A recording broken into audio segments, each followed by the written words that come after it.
guys, welcome back to our world, to World Tango. Today we are starting a new blog. This is the dream of maximum travelers, or I would say a bikers. Leh Ladakh. Yes, this is also my dream destination and last month हमने वो dream destination का trip अपना complete किया. But wait ये trip ऐसे complete नहीं हुई है क्योंकि इसके लिए हमने पहले बहुत प्लानिंग किया था. And you won't believe if I am saying this कि 2 दिन पहले हमारी फ्लाइट ही कैंसिल हो गई. एंड सीरियसली हम लोग इतना डर गए थे ना कि यार 1-1.5 साल के प्लान करने के बाद क्या फिर से हम लद्दाख नहीं जा पाएंगे. बट थैंक गॉड लकीली हमें एयर इंडिया की फ्लाइट मिल गई. एंड सो इस ब्लॉग के अंदर मैं आपको सारे ना अपने पर्सनल एक्सपीरियंस शेयर करने वाला हूँ, जिससे कि अगर आप भी आगे जाके लद्दाख ट्रिप प्लान करो और अगर आप मेरा ये ब्लॉग देखोगे, आई गारंटी यू आपके ये ट्रिप जो ड्रीम डेस्टिनेशन होती है आप ड्रीम की तरह ही उसको एंजॉय कर पाओ. समझ गया? बिकॉज मैं आपको जितनी भी यहाँ पे मेरे साथ में इश्यूज हुए हैं, जितनी प्रॉब्लम्स मेरे साथ में आई हैं वो आपको नहीं होंगी. आई एम श्योर आपको सोच के लग रहा होगा कि ऐसी क्या प्रॉब्लम आ गई, क्योंकि लद्दाख तो बहुत लोग जाते हैं, बट वो आप आगे जाके ब्लॉग में देखोगे कि मेरी क्या कंडीशन हुई थी. इसलिए मैंने एक एक चीज ना बहुत नोट करी हुई है और मैं आपको एक एक छोटी सी चीज बताने वाला हूँ जो मैंने एक्सपीरियंस करी है कि कैसे आपको अपना ये ट्रिप ड्रीम डेस्टिनेशन की तरह एंजॉय करना और हैसल फ्री एंजॉय करना है. So without wasting the time let's move on to the trip. भाई ये सारे कपड़े तो निकाल लिए, लेकिन अब समझ नहीं आ रहा इतने सारे कपड़े अब रखें कैसे, क्योंकि सर्दी वहां पे होगा, टेम्परेचर भी वहां पे डिफरेंट होगा, तो इतने सारे कपड़े इंपॉर्टेंट है. बट कैसे पैक करें? सुबह के बज रहे हैं 4:30 और हम हो रहे हैं रेडी फ्लाइट के लिए.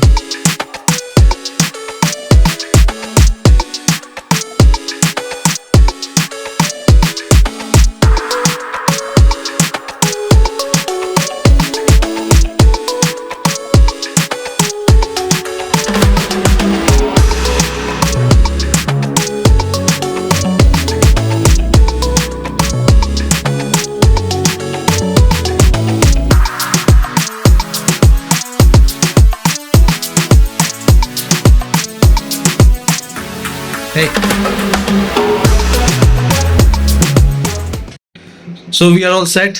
कैब हमारी नीचे आ गई और हम बस निकलने वाले हैं.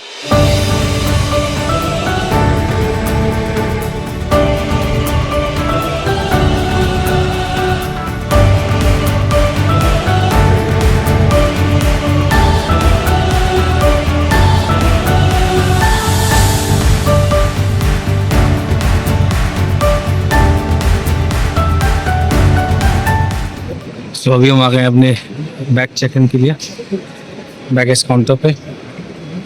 एंड हमारा अभी 2nd नंबर है.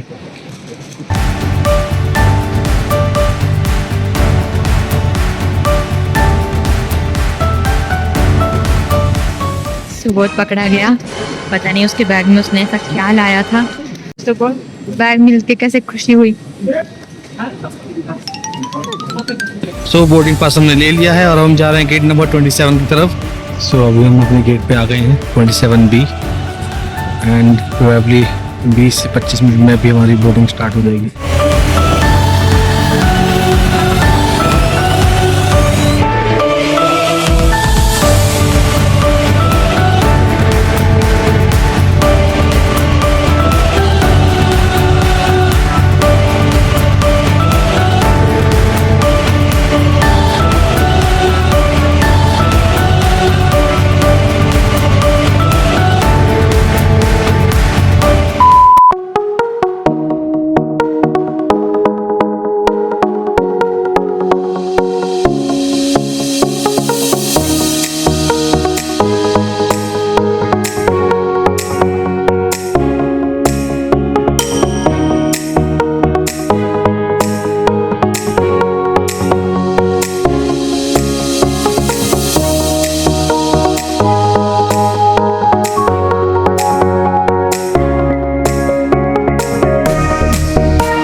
सो लेह का भी एयरपोर्ट अभी और बन रहा है. अंदर अभी इन्होंने परमिशन नहीं दी थी मैं वीडियो क्रिएट करने के लिए. ये इनका एग्जिट है। तो अभी हम निकल गए हैं अपने होटल के लिए।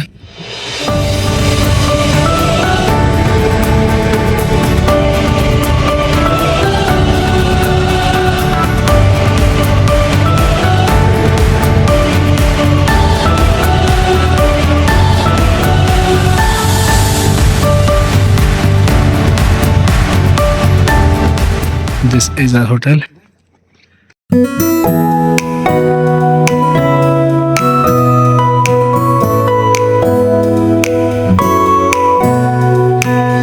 This is the hotel reception.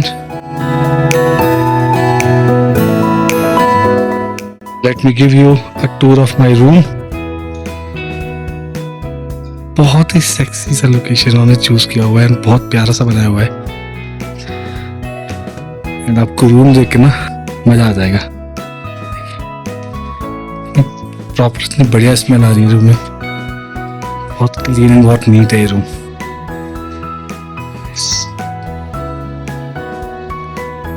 And the best thing, room के अंदर आते ही आपको पेंगोलिन लेक और बाकी सबकी वाइब आनी स्टार्ट हो जाती है।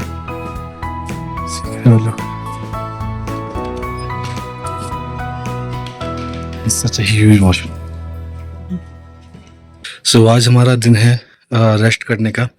मैंने पूछा था अभी टूर गाइड को कि क्या हम अभी जा सकते हैं लोकल एक्सप्लोर करना, बट दे रिप्लाइड कि अभी नहीं, बिकॉज एक्लेमेटाइज करना बहुत इंपॉर्टेंट है। एंड मैं सबसे अच्छा एक नज़ारा दिखाता हूँ आपको। आपको ये नज़ारा देख के ना बहुत प्राउड फील होगा, क्योंकि वैसे तो आपने तिरंगा देखा होगा दिल्ली में अगर आप रहते हो या फिर कहीं पे भी जब झंडा लहराता है हमारा तिरंगा, लेकिन यहाँ पे जो पहाड़ों के भी जैसे लहरा रहा है ना हमारा झंडा, कितना देख के इतना प्राउड फील हो रहा है ना, इतना अच्छा लग रहा है। देखो मैं दिखाता हूँ आपको, serious, what an amazing view यार, शान से लहरा रहा है। हमको बाइक मिल जाएगा सुबह, फिर उसके बाद लोग पूरा 360 का वीडियो बनाना बाइक।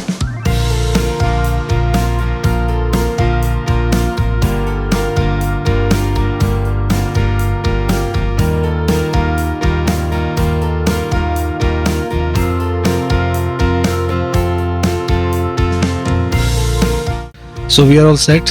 हमने अपने गियर्स ले लिए हैं, jackets, knee caps and helmets. बाकी बाइक की हमें मॉर्निंग में लेके, और कल मॉर्निंग में 9 बजे हमारा ट्रिप स्टार्ट होगा।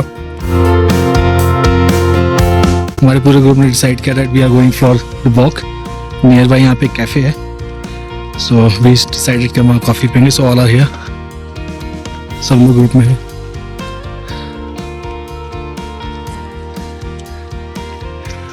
वो नहीं है साथ में, जो आपके पार्टनर थे वो नहीं आए? अच्छा,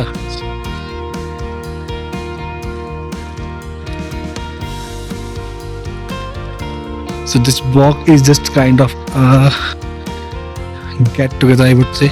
सब एक दूसरे को जान जाएंगे, कौन कहाँ से आया है, कैसे है, सबसे एक दूसरे से बात हो जाएगी, क्योंकि ट्रिप पे हम सब साथ में जाने वाले हैं। तो फिर वहाँ पे एक दूसरे की हेल्प करना, सबके साथ मजा अलग ही आएगा। एंड ये आप अगर देखोगे तो ये वो रिवर का है, बट अभी रिवर पूरी सूख गई है। So you can see view is ultimate.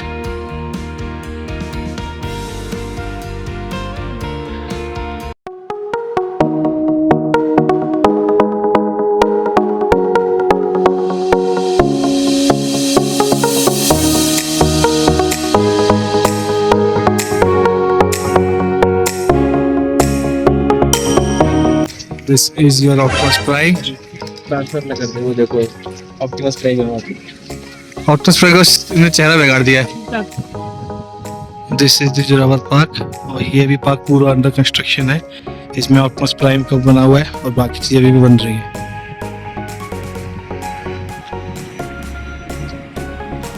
And ये है यहाँ का बकरा चौराहा। और जो उन्होंने आई डोंट नो क्यों इसका नाम बकरा चौराहा रखा। ये बकरा तो बिल्कुल नहीं लग रहा है मुझे। जो माउंटेन गोट ही होते हैं, इसको बकरा ही बोलेंगे, बट इसका नाम कुछ और बेटर रख सकते थे। So finally we are here at this cafe.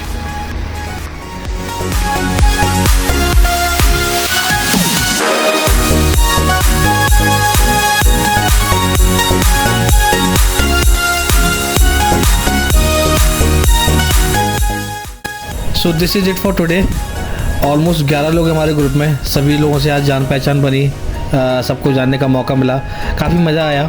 And कल मॉर्निंग में 9:30 बजे अपनी हम राइड स्टार्ट करने वाले हैं, तो कल से हमारा एडवेंचर स्टार्ट होगा। So it is a important day tomorrow and सुबह 9:30 बजे निकलना है।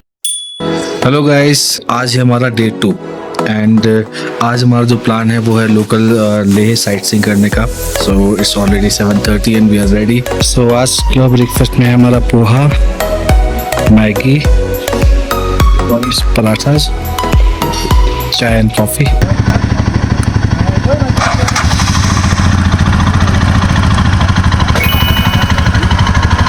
Ready for the ride?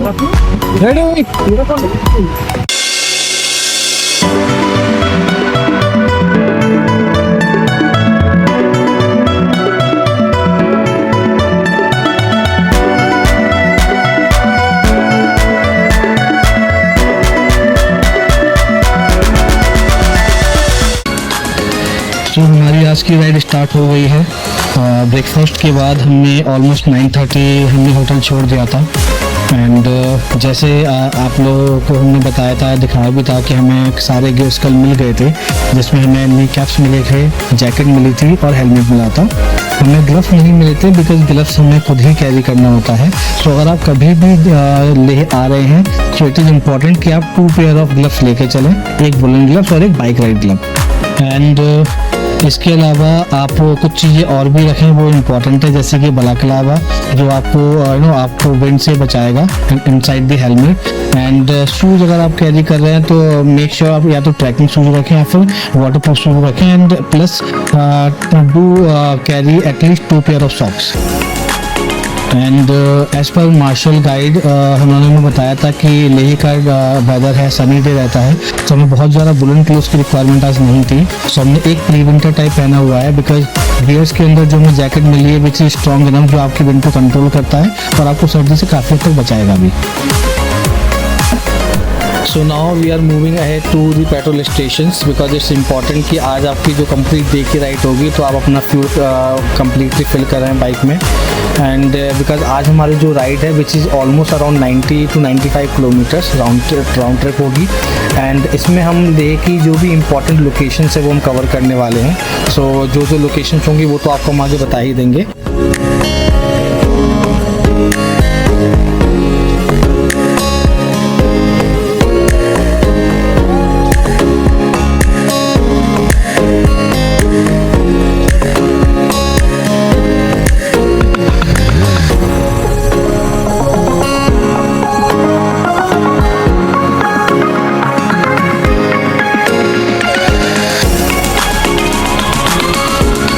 Now we are going to our first location, Hall of Fame.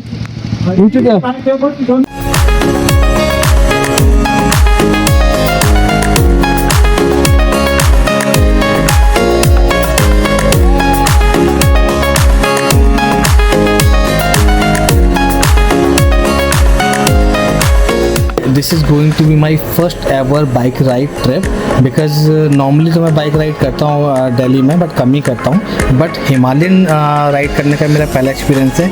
Usually तो मैंने लॉन्ग ट्रिप करी है, बट मैंने कार ड्राइव में लॉन्ग ट्रिप करी है एंड ये लॉन्ग ट्रिप बाइक के साथ मेरा पहला होने वाला है। एंड जो भी अभी हम फ्यूल हमारा इसमें फिल होगा बाइक में which is already covered into the package, क्योंकि पैकेज के अंदर हमें जो मिल रहा था वो बाइक हमें मिली थी कम्प्लीटली फ्यूल हमें मिला हुआ है, ब्रेकफास्ट मिला है, होटल स्टे मिला है एंड हमें डिनर मिला हुआ है।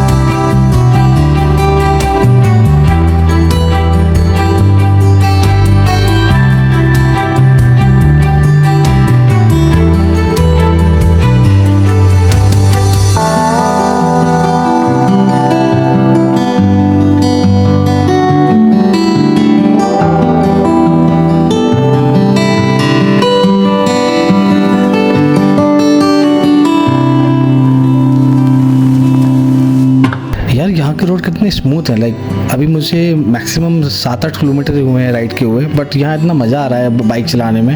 इतने हाई एल्टीट्यूड पे इतने अच्छे से रोड मेंटेन करना is really a salute.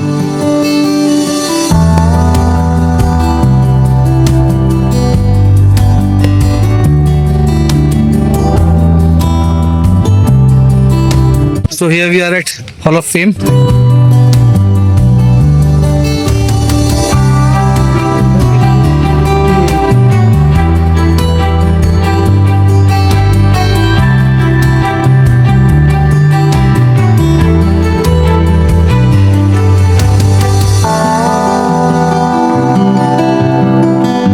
This is a war memorial and museum जो इंडियन आर्मी के द्वारा बनाया गया है एंड उनके थ्रू ये मेंटेन भी होता है। एंड ये बहुत ही स्पेशल प्लेस है इंडियन आर्मी के लिए भी और हम लोगों के लिए भी, क्योंकि यहाँ पे आपको सारी ही जो हमारे अमर जवान शहीद हैं उनकी कहानियाँ बताई जाती हैं। जैसे कारगिल वॉर हो गया, 1971 वॉर हो गया। एंड इसके अलावा यहाँ पे आपको काफ़ी सारी और भी चीज़ें देखने को मिलेंगी, जैसे वीडियो रूम है जहाँ पे आप कहाँ पे कौन सा पीक पॉइंट हमारे अवेलेबल है या हमारे मैप जो पॉइंट्स हैं वो आपको देखने को मिलेंगे। एंड कौन कौन से हथियार हम यूज़ करते हैं या फिर दुश्मनों से पकड़े गए थे, वो सारी चीज़ आपको यहाँ डिटेल में देखने को मिलेगी। So this is a must visit place for everyone who is coming to Ladakh, because once you are here ना you will feel proud to be an Indian.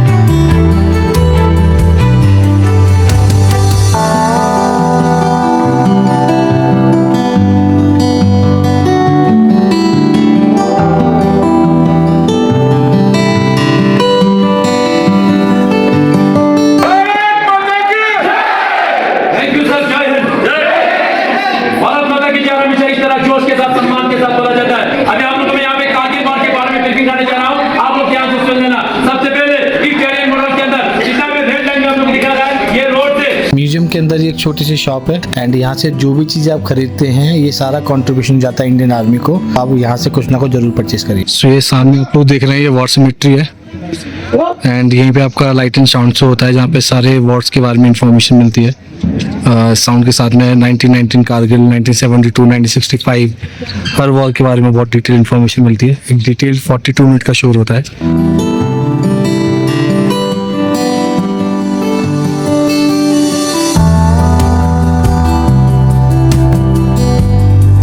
तो यहाँ पे जो ये नाम देख रहे होंगे ये पूरा देखिए वॉर सिमेट्री इतना बड़ा। जैसे दिल्ली में इंडिया गेट पे जैसे नाम लिखे सारे शहीदों के, वैसे यहाँ पे सभी शहीदों के लिए एक बनाया हुआ है पूरा। यहीं पे एक कैफे भी है if you want to take a break and have something। अभी जा रहे हैं हमारे नेक्स्ट लोकेशन संगम पॉइंट। ऑलमोस्ट 25 किलोमीटर की हमारी राइड होगी।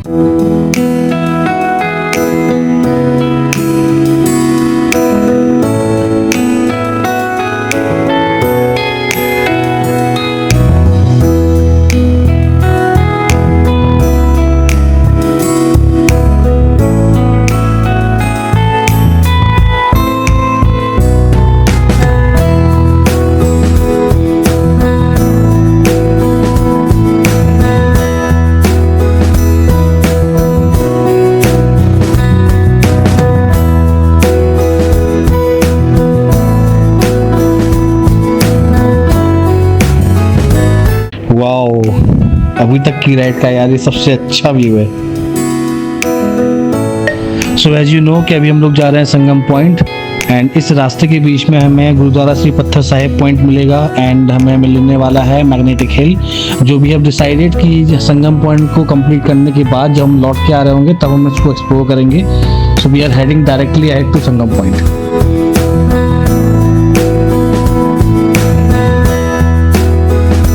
यार अभी तो मुझे ना सिर्फ एक ही चीज याद आ रही है, बताऊं क्या? चला जाता हूँ किसी की धुन में, धड़कते दिल के तराने लिए, मिलन की मस्ती भरी आंखों में, हजारों सपने सुहाने लिए हो। चला जाता हूँ किसी की धुन में, धड़कते दिल के तराने लिए, ये मस्ती के नजारे हैं जो ऐसे में संभलना कैसा मेरी कसम, जो लहराती डगरिया हो तो फिर क्यों ना चलूं मैं बहका बहका रे। मेरे जीवन में ये शाम आई है मोहब्बत वाले जमाने लिए, तो चला जाता हूँ किसी की धुन में धड़कते दिल के नजारे लिए।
तो ये है संगम पॉइंट।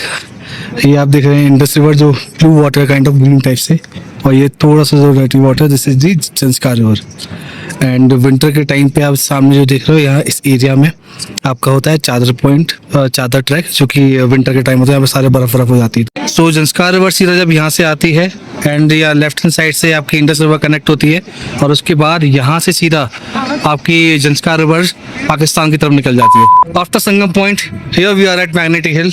यहाँ पे हम लोग अपना लंच करने वाले हैं एंड देन फिर यहाँ पे कुछ फोटो सेशंस हम करेंगे। मैं आपको थोड़ा सा इसका व्यू दे देता हूँ।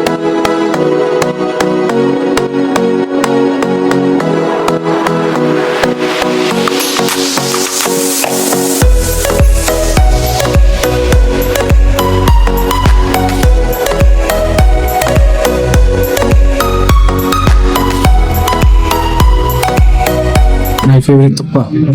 ये बढ़िया गर्म तो होगा, गर्मी भी हो रही है और गर्म भी होगा, पर मजा तो आएगा। एहे रहा नहीं जाता। ये है सही चीज को पकड़ना।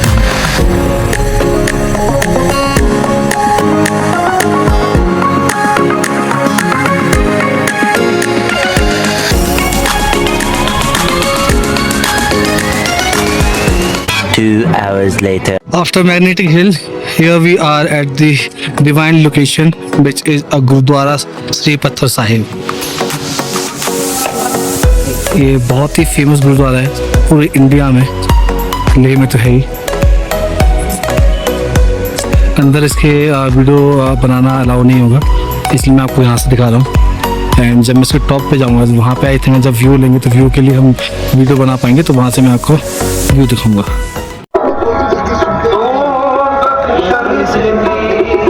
गाइस यू नो यहाँ जो गुरुद्वारा है इनका नाम श्री पत्थर साहिब कैसे पड़ा? Let me tell you amazing story. यहाँ के लोकल्स का ये मानना है कि बहुत टाइम पहले जब गुरु नानक देव जी इस पहाड़ी पे मेडिटेट कर रहे थे, तो यहाँ पे एक राक्षस था जो उनको हार्म करना चाहता था, तो उसने पत्थर फेंका गुरु नानक देव जी की तरफ, और जैसे ही वो उनके पास आया, उनके पीठ से टकराया, तो पत्थर ना वैक्स में कन्वर्ट हो गया, और वो पत्थर ने पूरे उनके वैक्स का शेप ले लिया। और वही पत्थर अभी आप जाओगे तो आपको यहाँ दिखेगा इस गुरुद्वारे के अंदर।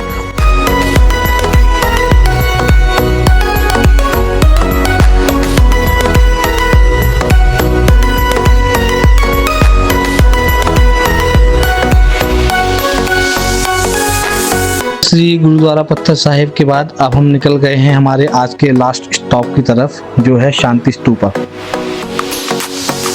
आप लोग ऊपर देख सकते हो, यहाँ से आपको शांति स्तूपा दिख रहा होगा। एंड मज़े की बात पता है क्या है, जो हमारा होटल है ना, वहाँ से ये शांति स्तूपा ना हमें दिखता है, बट जब हम पहले दिन आए थे तो हमें ये क्लियर नहीं था कि ये शांति स्तूपा है या नहीं है। बट आज हम यहाँ पे आए तो हमें लग रहा है कि हाँ ये वही जगह है जो हमारे होटल से दिखती थी। एंड इसी कन्फ्यूजन की वजह से ना हमने उसको वहाँ से रिकॉर्ड नहीं किया था, बट अभी उसको हम देख पा रहे हैं। एंड अच्छी चीज़ पता क्या है कि शांति स्तूपा ना एक हाई एल्टीट्यूड पॉइंट पे है, तो जब आप ऊपर जाते हो तो वहाँ से आपको पूरे लेह सिटी का बहुत अच्छा व्यू देखने को मिलता है। मैं जैसे ही वहाँ पहुँचूंगा तो आई विल ट्राई कि वहाँ से मैं रिकॉर्ड करूँ। And not only the view, Shanti stupa is also famous for the sunset point. यहाँ से सनसेट बहुत अच्छा देखने को मिलता है।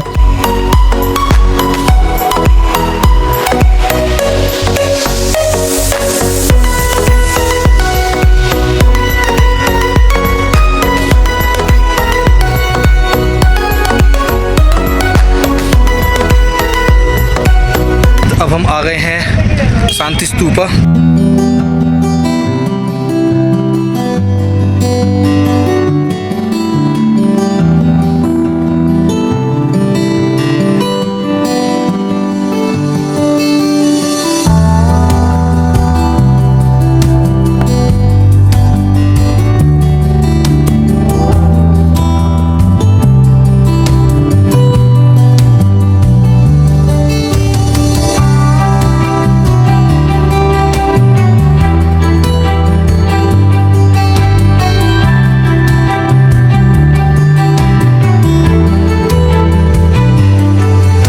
Later that same evening. तो ये है लेह की market. After the mesmerizing view from Shanti Stupa we came back to our hotel and we had rest.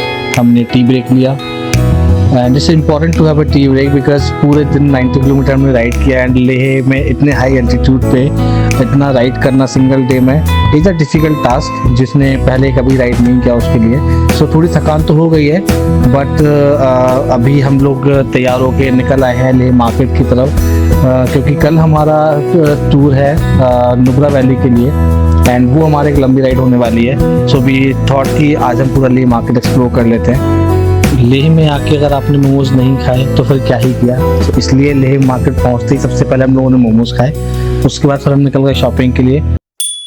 आज हमारा डे 3 एंड आज हमारा जो ट्रिप है वो है नुब्रा वैली के लिए बाय Khardungla pass, which is almost 125 kilometre long. And exciting is कि उसमें से 30 किलोमीटर हमारा ऑफ रोडिंग है।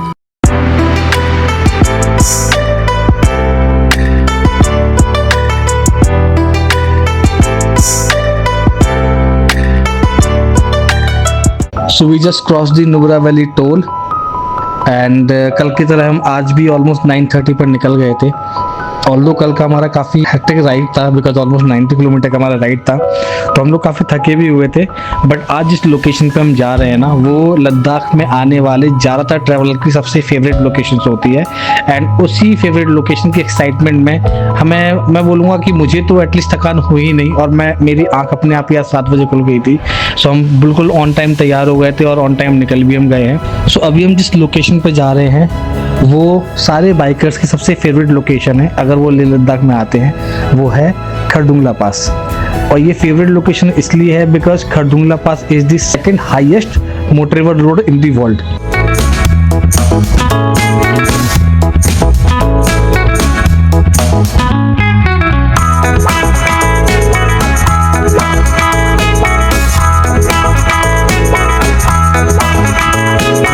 खरदुंगला पास was the highest motorable road in the world तब तक जब तक कि ओमिंगला पास नहीं बना हुआ था, क्योंकि जब से ओमिंगला पास बना है Khardungla pass second highest motorable road की टैग पे है। बिकॉज ओमिंगला पास की जो हाइट है which is almost 19,000 feet and Khardungla pass का जो हाइट है इज़ ऑलमोस्ट 17,500 फीट। जितना मुझे अभी यहाँ पे आने का इन्फॉर्मेशन मिला है कि कुछ महीनों के बाद probably after 6 month Khardungla pass is going to be the 3rd highest motorable road in the world, because Umlingla pass के ऊपर भी एक और पास बन रहा है जिसकी हाइट होने वाली है almost 21,000 feet.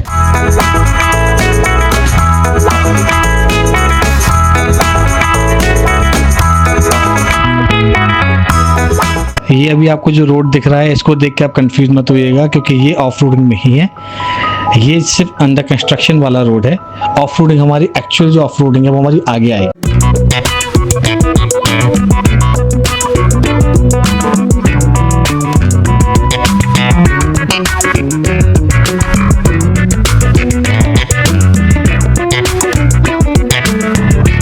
So whenever you are doing a long ride, it's important to take small breaks. So अभी टोल आया और हमने 2 मिनट का ब्रेक लिया और अब हम फर्स्ट स्नो माउंटेन के ऑलमोस्ट बेस पर पहुंच गए हैं। और यहाँ पहुंचते ही हवा इतनी ज़्यादा ठंडी हो गई है कि बिना ग्लव्स के राइड करना ना बहुत ही डिफिकल्ट हो रहा है। इवन प्राजक्ता पीछे बैठ के रिकॉर्ड कर रही है, उसके हाथ एकदम आइस कोल्ड हो गए। ऐसा नहीं कि पहले हमें हवा नहीं चल रही थी, हवा तो पहले भी चल रही थी, बट वहाँ थोड़ी सी धूप थी एंड हाइट कम थी, इसलिए ठंडी इतनी नहीं लग रही थी। लेकिन जैसे ही हम स्नो माउंटेन के तरफ आगे बढ़ते जा रहे हैं ना, ठंडी हवा बहुत ज़्यादा लगने लगी है और ठंड बढ़ने लगी है।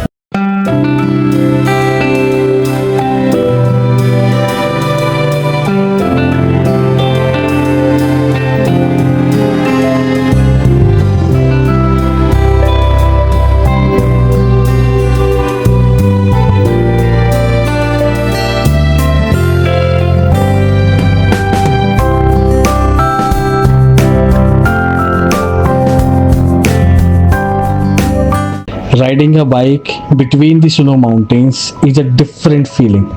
अभी तक सब लोगों को हम देखते थे वीडियोस में, but this moment we are living right now and thanks to our marshal, जिन्होंने कल ही हमें प्रिपेयर कर दिया था कि अगर हम स्नो माउंटेन्स के बीच में जा रहे हैं तो we should be with at least 2 layer of clothing. और इसीलिए हमने थर्मल्स और उसके साथ में एक वुलन स्वेटर पहना हुआ था इनसाइड द जैकेट। उसी वजह से आज हम इतना अच्छे से इस व्यू को एंजॉय कर पा रहे हैं, इस राइड को एंजॉय कर पा रहे हैं।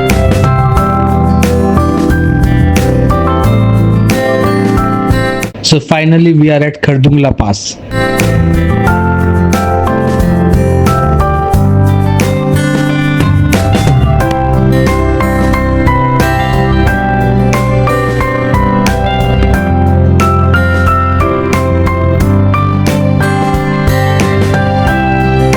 इट इज़ एडवाइज्ड कि जब भी आप खरदुंगला जा रहे हैं तो 15 या 20 मिनट से ज़्यादा वहाँ पे ना रुकें, बिकॉज हाई एल्टीट्यूड है तो आपको थोड़ा सिकनेस फील हो सकता है, जैसे कि हेडेक हो गया, डिजीनेस हो गया एंड देयर आर चांसेस कि आपको नोज ब्लीड भी हो।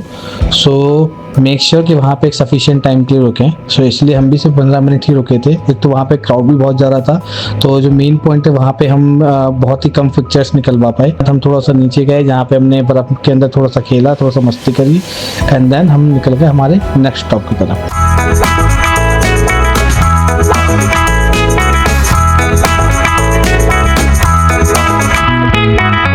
तो खरदुंगला पास हम कंप्लीट कर लिया और अभी हम लोग आए हैं लंच करने। सब लोग बैठे हुए हैं, कुछ पार्टनर्स हमारे वहाँ हैं।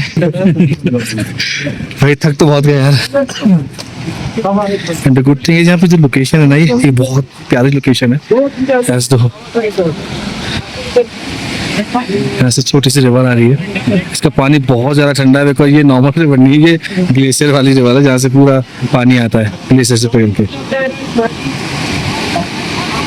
अभी हम ऑलमोस्ट 17,500 की हाइट पे थे, अभी हम नीचे आए हैं।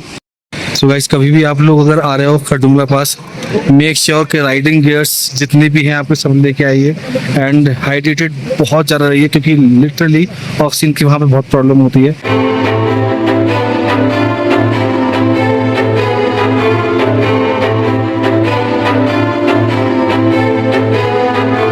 अब हमारा नेक्स्ट पॉइंट है Nubra valley adventure point.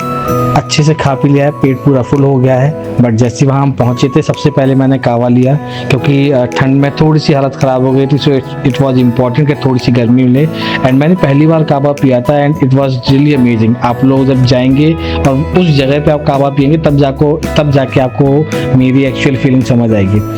Well, वहाँ का जो पीछे व्यू था वो भी काफ़ी अच्छा था। सो हमने वहाँ पे ऑलमोस्ट हाफ एन आवर हमने स्पेंड किया। We had made some reels, अच्छी हमने पिक्चर्स निकाली एंड देन वापस आके मैंने अपना फेवरेट मील ऑर्डर किया, विच इज़ थुक्पा।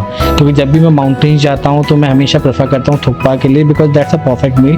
गर्म होता है जो आपकी बॉडी को एनर्जी देता है, सूप होता है जिससे कि आप हाइड्रेट रहते हो एंड उसमें वेजिटेबल्स होते हैं जो कि आपको हेल्दी रखता है एंड ईजी टू डाइजेस्ट भी होता है। और बाकी जितने भी मेरे ग्रुप में मेम्बर्स थे उनमें से किसी ने नूडल्स खाए, किसी ने मैगी खाई, किसी ने एग खाया, ऑमलेट खाया। आप लद्दाख आते तो आपको ना बहुत फैंसी चीज़ें नहीं मिलती हैं, सो ट्राई कि आप इस टाइप की चीज़ों से अपना ना फुल पेट भरे। जैसे और अगर आप मोमोज के फ़ैन हैं तब तो आपको कोई टेंशन की बात है ही नहीं, क्योंकि मोमोज तो वहाँ मिल ही जाते हैं। हाँ, एक चीज़ है जो आपको थोड़ा सा वहाँ पे डिसअपॉइंट कर सकता है, बिकॉज जब आप थके होते हो तो आपको मन करता है जूस पीने का या फिर फ्रूट्स खाने का, वो कई बार वहाँ पे आपको नहीं अवेलेबल होता है इतनी ईजिली।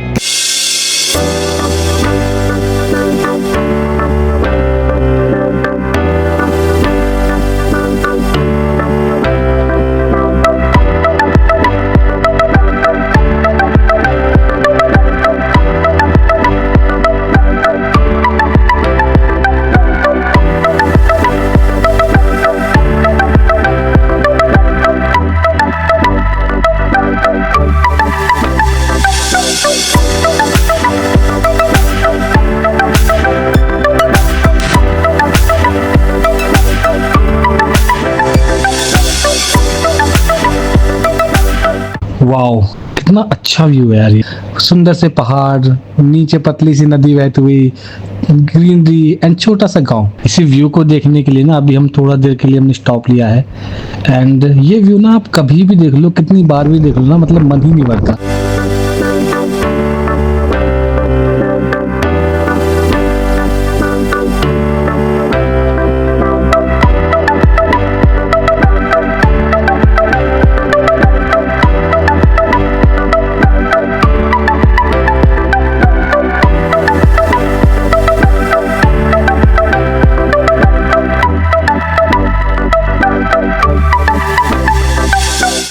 कितना कम पानी है ना इस रिवर में।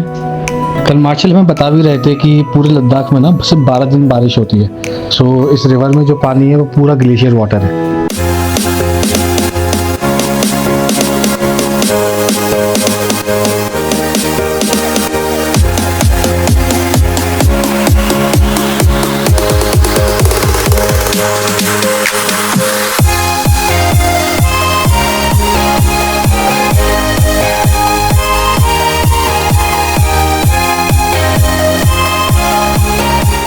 वाह यार, ये सीन तो ऐसे नहीं लग रहा किसी मूवी में देखा है हमने। लाइक जैसे जब तक है जान काइंड ऑफ ना, नहीं जब तक है जान में ऐसा सीन नहीं है, बट आई नो मैंने किसी मूवी में तो ये सीन देखा है। कितना सही लग रहा है ना यार ये, मतलब स्ट्रेट लंबा रोड, बस हम चले जा रहे हैं। So here we are guys now at Nubra valley. इस नुब्रा वैली पे आप काफ़ी सारी एक्टिविटीज़ कर सकते हैं, लाइक जैसे ATV राइड। एंड आप वो देख रहे होंगे वहाँ से एक बहुत लंबी जिप लाइन है यहाँ पे, जो उस पत्थर से स्टार्ट होती है ऑलमोस्ट और एंड होती है वहाँ पे। देखिए ये जो दिख रहा है आपको, यहाँ पे लास्ट में जो येलो येलो से बड़ा सा आपको दिख रहा होगा पिलर, वहाँ पे ये एंड होती है। सो अभी हम खरदुंगला के बाद हम यहाँ निकल आए थे नुब्रा वैली के लिए। अब हम यहाँ से निकल रहे हैं दीक्षित मॉनेस्ट्री के लिए।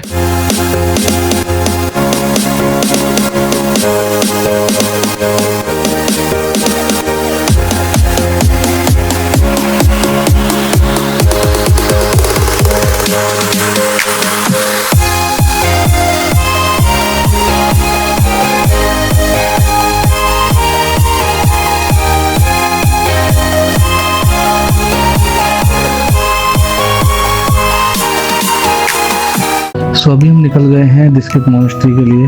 ऑल्दो नुब्रा वैली पहुंचने के बाद जिप लाइन देखे ना मन तो काफ़ी किया कि कर लेते हैं एक्टिविटी, बट इतना लंबा राइड और थोड़ा थक भी गए थे। एंड फिर पूरे ग्रुप में कोई और भी एक्टिविटी नहीं कर रहा था। एंड इम्पॉर्टेंट पॉइंट तो ये था कि हमने हर जगह पे पहले भी हमने जिप लाइन कई बार करी हुई है। सो वी थॉट कि यहाँ पे हम ज़्यादा टाइम ना वेस्ट करते हुए just go directly to Diskit monastery और वहाँ पे अच्छा टाइम स्पेंड करेंगे। सो ऑलमोस्ट अभी हम दीक्षित मॉनेस्ट्री पहुंच गए हैं। यहाँ से ऊपर रास्ता जाता है जहाँ पे आपको बुद्धा का सबसे बड़ा जो स्टैचू है लद्दाख में वो दिखेगा।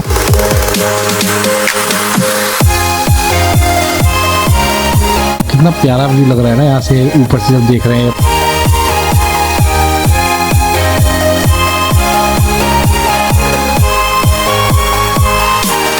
और ये आपकी दीक्षित मॉनेस्ट्री जहाँ पे ऑलमोस्ट 300 से भी ज़्यादा मॉन्क यहाँ पे रहते हैं। पिक्चर्स में देखने में और रियल देखने में कितना अलग फील होता है।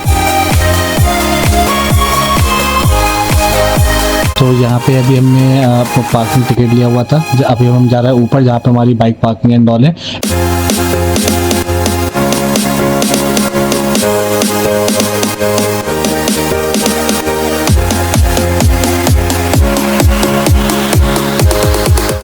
सो फाइनली हम लोग आ गए हैं दीक्षित मॉनेस्ट्री पे। काफ़ी ऊपर है ये, तो चलने में थोड़ा सा थकान हो गई है। सो ये है आपकी दीक्षित मॉनेस्ट्री।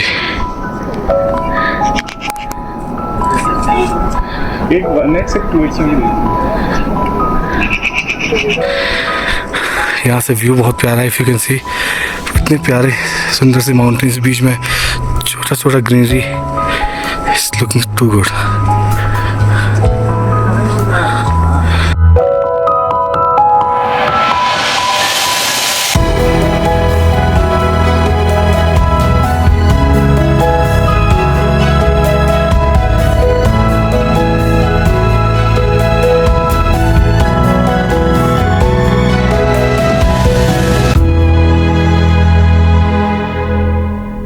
काफ़ी चढ़ना उतरना पड़ गया यार।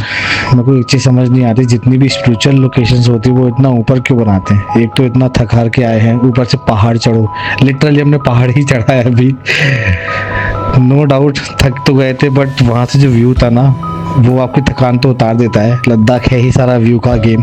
सो वहाँ से आने के बाद नीचे छोटे मोटे रेस्टोरेंट्स मिल गए थे हमें। सो वहाँ पे हम थोड़ा सा बैठे, रिलैक्स किया हमने, क्योंकि काफ़ी टाइम से हम राइड ऑलरेडी कर रहे थे एंड एनर्जाइज होना बहुत इंपॉर्टेंट था। इसलिए हमने लेमनेड लिया और अब हम निकल गए हमारे नेक्स्ट स्टॉप की तरफ, जो है Hunder sand dunes.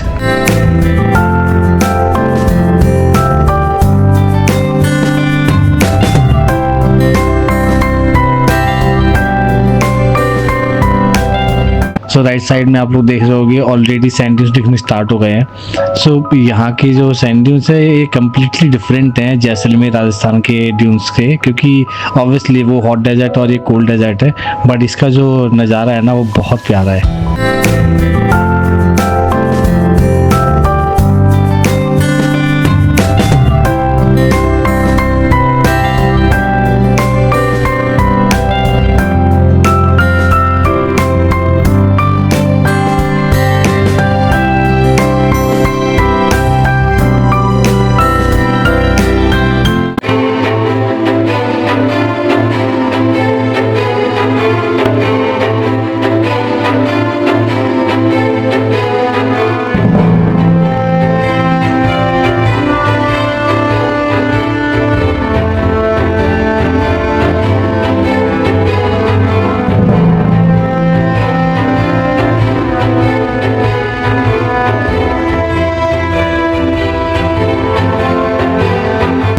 So after Dishkit Monastery, here we are now at Hunder Sand Dunes and बहुत प्यारी जगह है ये, चारों तरफ से पहाड़ों से घिरी हुई है। मैं आपको थोड़ा सा इसका व्यू देता हूँ, आपको मज़ा आएगा देख के।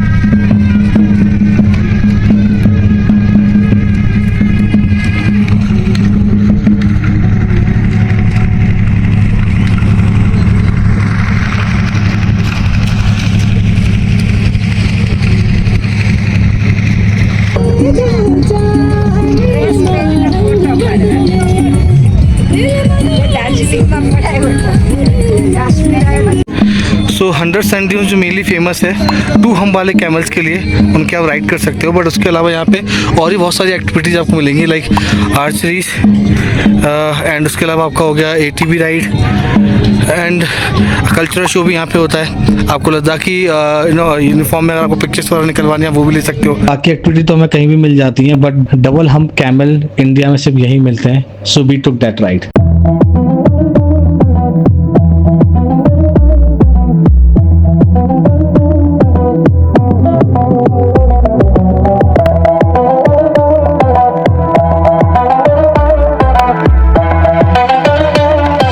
आफ्टर द कैमल राइड ये ब्यूटीफुल सी लोकेशन आप जो देख रहे हो, यहाँ पर आए, काफ़ी सारे यहाँ रेस्टोरेंट थे। सो हमने यहाँ पे खाया पिया, सुकून से बैठे और हमने सनसेट पूरा enjoy.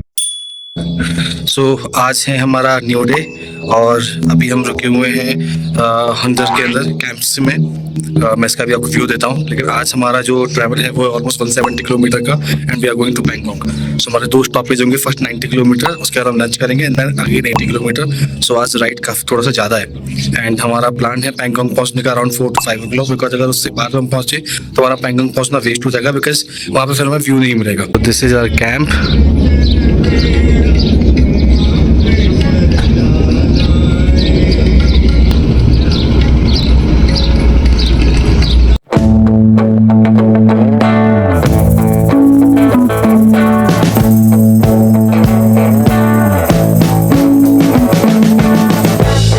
We've been living in sin so long, all the feels are gone. Fella stopped me on the street last night, said everything's alright. Roller coaster, make it through the day upright. It seems your meal ticket is gone, but life goes on. I could never imagine something better. Yeah, right. Now you're cooking on high heat in the middle of the street. Roller coaster, take me to a better time. अभी हमने district village पूरा cross किया है and ये root बिल्कुल same root है जिस root से हम कल डिस्ट्रिक्ट से 100 सैंड ड्यून्स गए हुए थे। अभी हम वापस से सेम रूट जा रहे हैं एंड यहाँ से हम निकलेंगे पैंगोंग लेक की तरफ।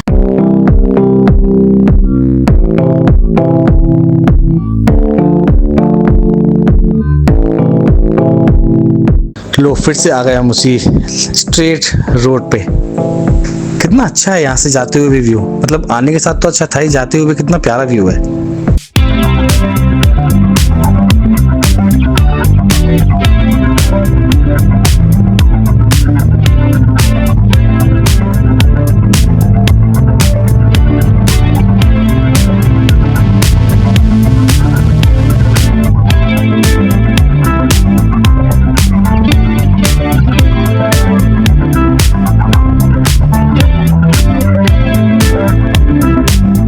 सो आज भी हम बाकी दिन की तरह ही 2 लेयर्स पहन के हम निकले हैं बिकॉज अभी हम जो पैंगोंग जा रहे हैं, पैंगोंग के साइड में ठंड थोड़ी सी बढ़ जाती है पानी की वजह से भी एंड प्लस जिस लोकेशन पर भी हम हैं 100 सैंड ड्यून से पैंगोंग लेक का जो एल्टीट्यूड है वो थोड़ा सा हाई है।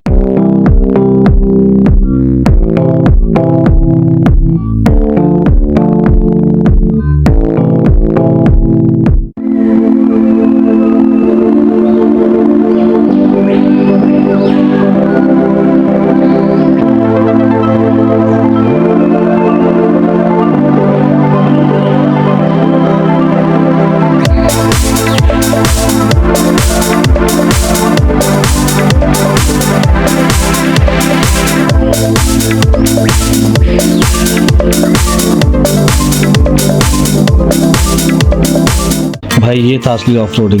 सच में ऐसी ऑफ रोडिंग में बाइक हैंडल करना ना बहुत मुश्किल वाली बात होती है क्योंकि एक तो हिमालयन ऑलरेडी इतनी हैवी है, ऊपर से मेरे जैसा राइडर जिसने पहली बार हिमालयन चलाई हो, पीछे ऑलरेडी एक सवारी बैठी हुई है। तो ऐसे में जब आपकी कहीं भी डगमगाती है ना भाई, कहीं पानी में पत्थर में, तो ऐसा लगता है कि आप गिरने वाले हैं। टचवुड, बट हम लकी थे हम गिरे नहीं। हमारे आगे पीछे 1-2 लोग गिर रहे थे काफ़ी, बट हम गिरे नहीं। अच्छी बात ये रही है और बहुत ही मज़ा आया लिटरली इस ऑफ रोडिंग के अंदर।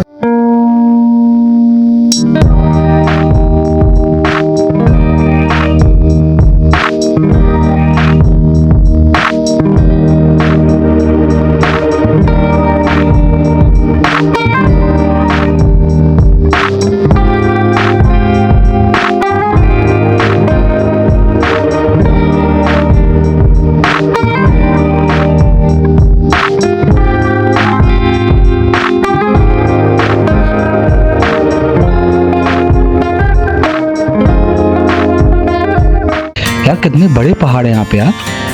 और लद्दाख में मतलब प्लेन्स हैं या नहीं है, क्योंकि 3 दिन से हम चले जा रहे हैं।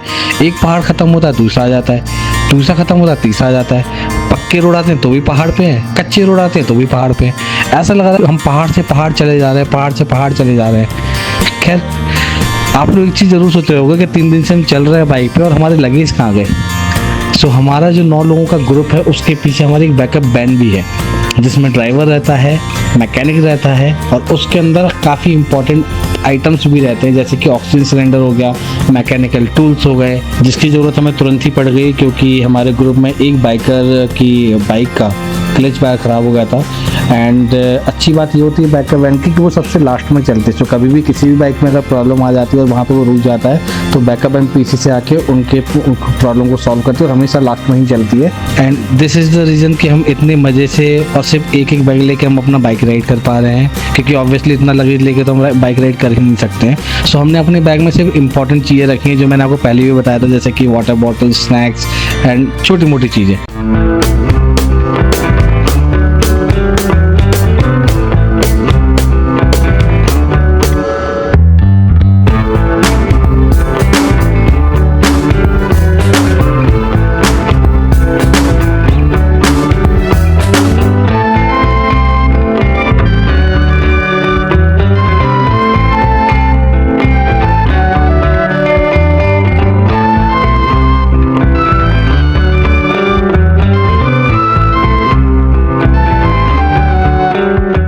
क्या खतरनाक पहाड़ है यार भाई ये, मतलब ऐसा लग रहा है कि इससे ना एक पत्थर निकालो पूरा का पूरा पहाड़ रह जाएगा।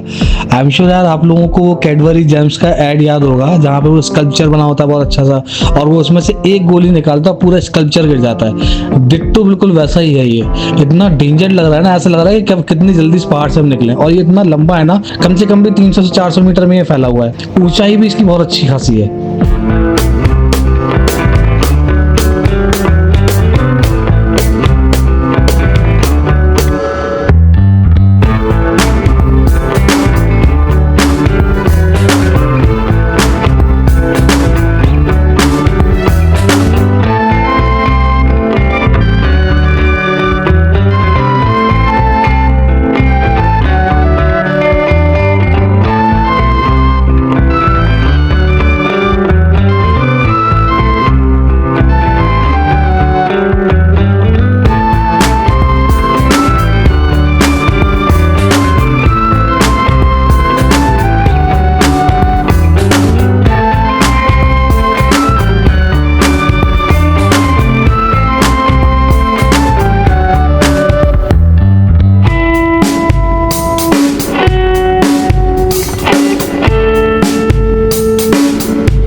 आफ्टर अ लॉन्ग राइड अब जाके हम अपने फूड स्टेशन पे पहुंचे हैं। फाइनली हमें खाना मिलेगा। सुबह मार्शल ने बोला था कि सिर्फ 90 किलोमीटर का हमारा राइड होगा, पहला स्टॉप हम लेंगे, फिर हम अगला 80 किलोमीटर चलेंगे, बट इन्होंने तो हमको 120 किलोमीटर ऐसे ही भगा दिया। Sorry for the interruption guys. अभी एक इम्पॉर्टेंट चीज मुझे आपको बतानी है। मैंने जिस दिन लद्दाख से स्टार्ट करी थी, मैंने आपको वहाँ पे एक पोस्ट बताया था कि वहाँ जाके मेरी तबीयत खराब हुई थी। तो अभी जो 3 दिन आपने मेरी पूरा ब्लॉग देखा होगा, आपने देखा होगा कि वहाँ मैं बड़े मजे से पूरा ट्रैवल कर रहा हूँ, राइड कर रहा हूँ, खूब सारे मजे कर रहा हूँ। बट दिस इज डे 4, यहाँ से उस चीज़ की स्टार्ट हुई थी। और वो स्टार्ट कैसे हुआ था, जिसकी स्टोरी मुझे आज पता है। ऑब्वियसली मुझे उस टाइम पर नहीं पता थी। I am just sharing that with you, जिससे कि आप लोग उस चीज़ से अवेयर है। तो हुआ ये था कि जब मैं डे 4 को मॉर्निंग में निकला, मुझे ज़्यादा कुछ खाने की इच्छा नहीं हुई थी। So I just took 2-3 spoon of poha, उससे ज़्यादा मैंने नहीं खाया था। एंड हमारे मार्शल ने बोला था कि हम 2 बार स्टॉप लेंगे, 90 किलोमीटर में स्टॉप लेंगे। बट अनफॉर्चुनेटली 90 किलोमीटर की जगह 120 किलोमीटर उन्होंने हमें राइड कराया और फाइनली हम इस जगह पर रुके। तो एक तो इतना लंबा हमने ट्रैवल किया, ट्रैवल करने के बाद जब वहाँ पे हम रुके और हमने ऑर्डर किया, तो मैंने दोबारा से थुक्पा ऑर्डर किया, because I always like to order thukpa in mountains, क्योंकि ये परफेक्ट मील रहता है, वो लिक्विड के हिसाब से भी एंड आपके पेट भरने के हिसाब से भी। बट वहाँ हम पहुँचे, हमें ऑलमोस्ट आधे से पौना घंटा में वेट करना पड़ा। उतनी देर में वो थुक्पा आया, तब तक मेरी जान ऑलमोस्ट निकल ही चुकी थी भूख की वजह से। और जब वो आया तो ऐसे बोलना तो नहीं चाहिए, बट उसका टेस्ट बहुत ही बेकार था। सो मैंने बहुत ट्राई किया कि उसका एटलीस्ट सूप खत्म कर लूँ मैं, बट वो मुझसे खत्म हुआ ही नहीं। उस टाइम तो मुझे लग रहा था कि आई थिंक टायर्डनेस की वजह से और थुक्पा अच्छा नहीं, इस वजह से मुझे खाया नहीं गया। बट ये कंप्लीट करते करते पूरी ट्रिप मुझे ये समझ आया कि जो एल्टीट्यूड सिकनेस की वजह से जो प्रॉब्लम होती है, वो सबसे बड़ी प्रॉब्लम होती है कि आपसे खाना नहीं खाया जाता because of less of oxygen. क्योंकि जब मैं वहां से निकला था, तब तो मैंने अपना ऑक्सीजन चेक किया था, अंडर कैंप से निकला था, मेरा ऑक्सीजन नॉर्मल था बिल्कुल। लेकिन आई थिंक ट्रैवल करते करते जैसे मैं एल्टीट्यूड पे बढ़ते जा रहा था, मेरा ऑक्सीजन धीरे धीरे कम होता जा रहा था। और वो मुझे लास्ट में जाके पता चला कि उस ऑक्सीजन लेवल के कम होने की वजह से, एल्टीट्यूड सिकनेस की वजह से मेरे साथ एग्जैक्टली क्या क्या प्रॉब्लम हुई है।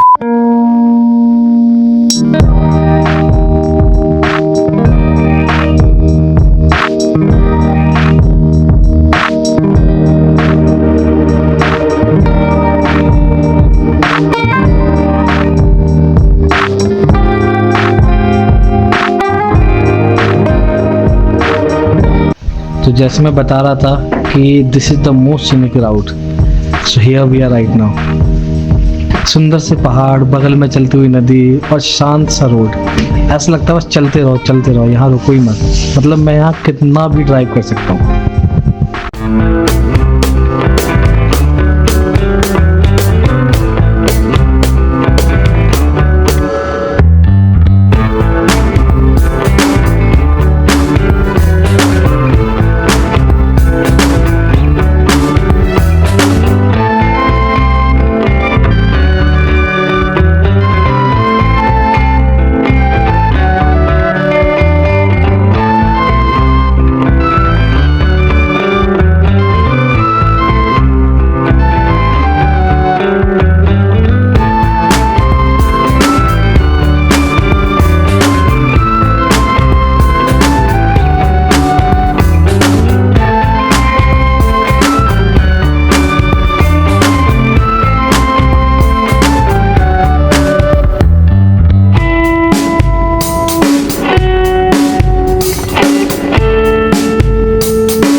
यार मैं कितनी जगह गया हूँ पहाड़ों में, मतलब हिमाचल गया हूँ मैं, उत्तराखंड गया हूँ मैंने।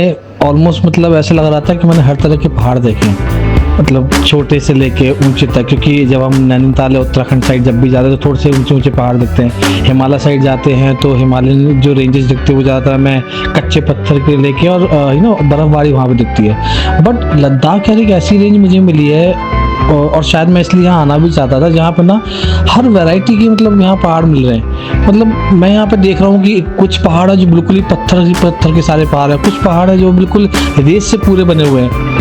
मतलब जितना हम हर किलोमीटर पर निकलते जा रहे हैं ना, डिफरेंट टाइप के हमें पहाड़ मिलते जा रहे हैं, और एक से एक सुंदर, एक से एक ऊंचे। और कुछ में तो इतनी बारीकी से इतना अच्छे से कट लगे हैं ना, ऐसा लगता है जैसे किसी ने स्कल्पचर बना के खड़ा किया हुआ है।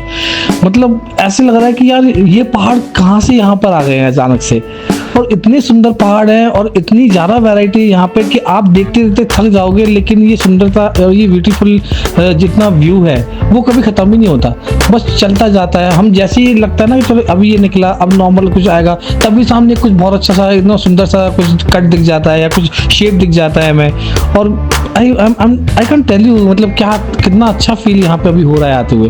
मतलब जैसे हमने दूसरी की वीडियो में जब देखते हैं ना कि साइड में खाई है, बगल में पहाड़ से भी जो कट के रास्ता बना हुआ है, कभी कोई ब्रिज आ जाता है तो कभी बिल्कुल खाली रोड आ जाता है, लेकिन खाली रोड पर भी दोनों तरफ से इतना अच्छा व्यू मिलता है, मतलब मैं कैसे एक्सप्लेन करूँ उसको। खैर जब आप लोग आओगे ना तभी आपको पता चलेगा। और अगर आप लोग बाइक से नहीं आ सकते हो ना तो सामने जैसे टेम्पो ट्रैवलर आपको दिख रहा है, आप ये ऑप्शन भी चूज कर सकते हैं।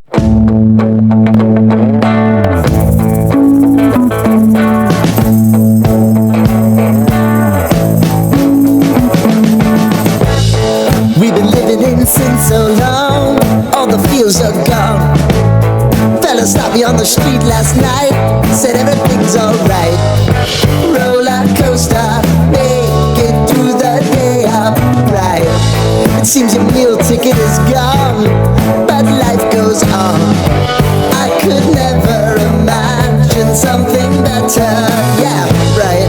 Now you're cooking on high heat in the middle of the street. Roller coaster, take me to a better time. Let's go. All sing your high line with the roller coaster of life. Oh finally यार lake दिखना start हो गया। It's time to all choose your timeline on the roller coaster of life. Oh, you seem to easily forget how to place your bet. When every day life gets you down, you gotta steal the crown. Got to own it. Don't bitch and moan about it, please. God forbid you scrape your knees, and it's nothing to sneeze at. Oh, I've told you over and over again. You gotta get both hands around it and make your own plans. Roller coaster, it's taking over. It's about time. So finally we are here at the most awaited location of whole trip, Pangong So. So means lake in Ladakhi language. So पूरे group ने decide किया that we first go to our hotel, क्योंकि nearby हमारा hotel है with the Pangong lake view. Will take a rest there 15 to 20 minute और फिर वहाँ से थोड़ा सा फ्रेशन अप होके टी ब्रेक लेके फिर हम यहाँ पे आएंगे और फिर थोड़ा सा लंबा टाइम यहाँ हम बैठेंगे.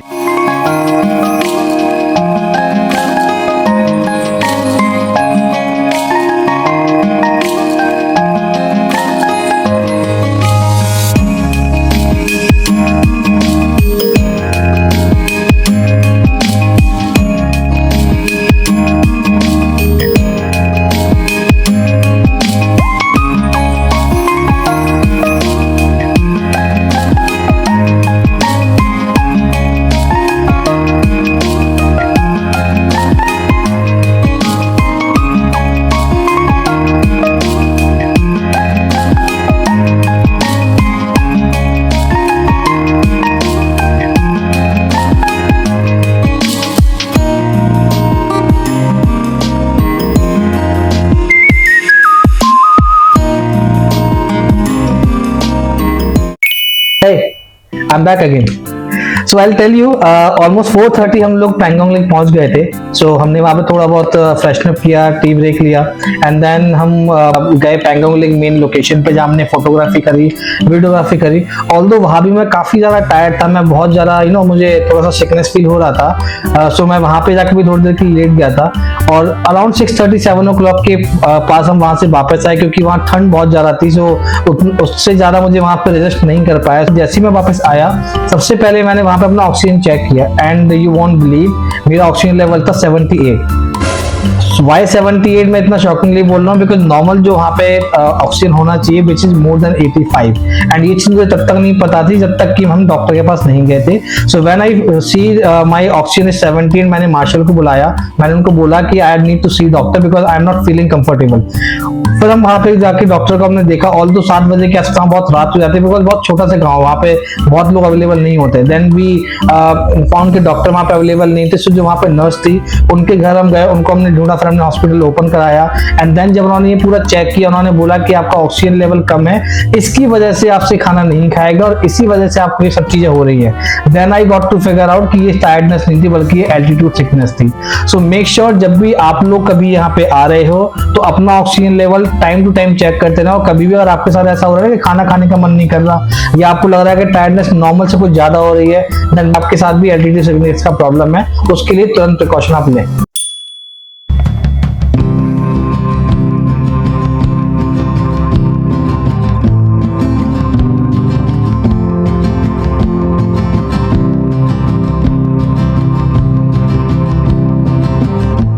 आज हम हैं पैंगोंग लेक पे. मीन्स हम चेकआउट कर रहे हैं अभी क्योंकि आज का हमारा डे है हैंडलिंग के लिए. एंड मैं आपको यहाँ का व्यू दिखाता हूँ क्योंकि व्यू बहुत ऑसम है. पैंगोंग लेक के ठीक सामने हमें होटल मिला हुआ है. So it's a complete Pangong lake view hotel. Let me show you the view.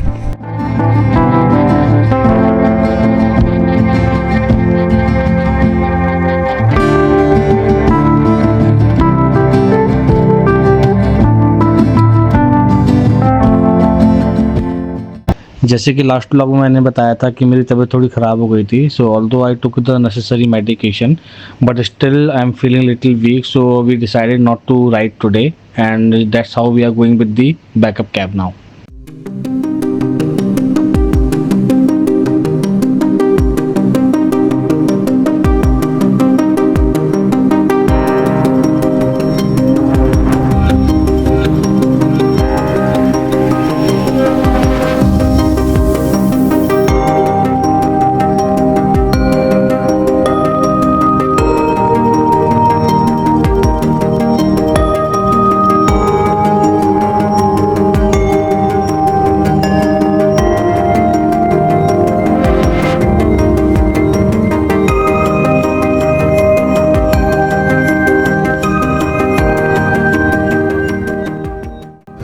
सो अभी हम हैं पैंगोंग लेक व्यू पॉइंट पे एंड ऑनेस्टली इतना मैस्मराइजिंग व्यू है ना यहाँ का. जो हम देखते थे ना लोगों के लद्दाख की वीडियोस में या फिर AI वीडियोस में, उससे भी ज़्यादा ब्यूटीफुल है यार. ये बहुत ही ज़्यादा ब्यूटीफुल है.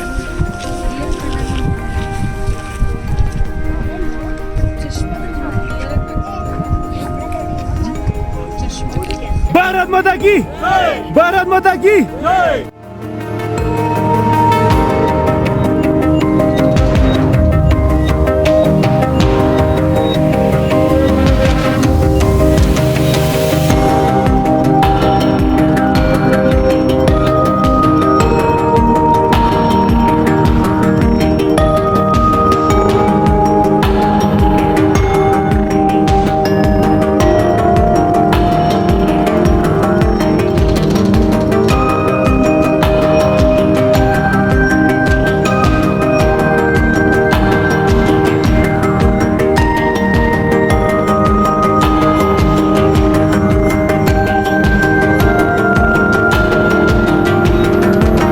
यार ये व्यू देख के और जो हम पैंगोंग लेक के बगल से चल रहे थे ना साइड बाय साइड, वो देख के ना यार बहुत मिस कर रहा हूँ मैं बाइक राइड करना। काश यार थोड़ा सा मेरा ऑक्सीजन लेवल ठीक हो जाए तो मैं अच्छे से बाइक राइड कर पाऊँ।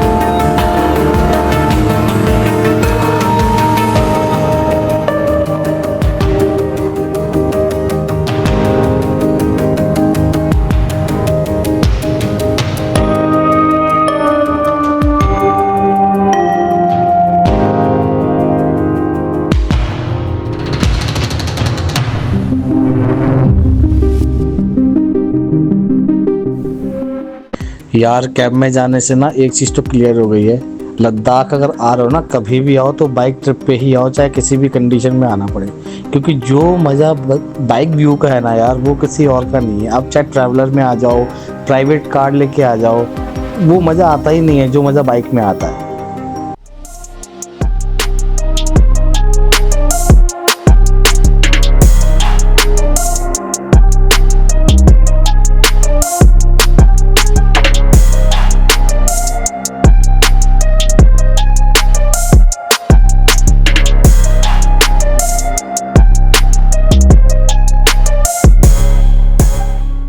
Now we have reached at Rezangla war memorial, and ये मेमोरियल जो इंडिया चाइनीज़ वॉर हुआ था 1962 में, उसके ऊपर ये बनाया गया है। And this complete memorial is all about the heroic battle of all the soldiers जिन्होंने 1962 में वॉर में पार्टिसिपेट किया था। यहाँ पे अंदर जाने के बाद जो वहाँ पे आर्मी पर्सन थे उन्होंने हमें पूरे मेमोरियल का टूर कराया, काफ़ी सारी डिटेल बताई, काफ़ी सारी हिस्ट्री बताई।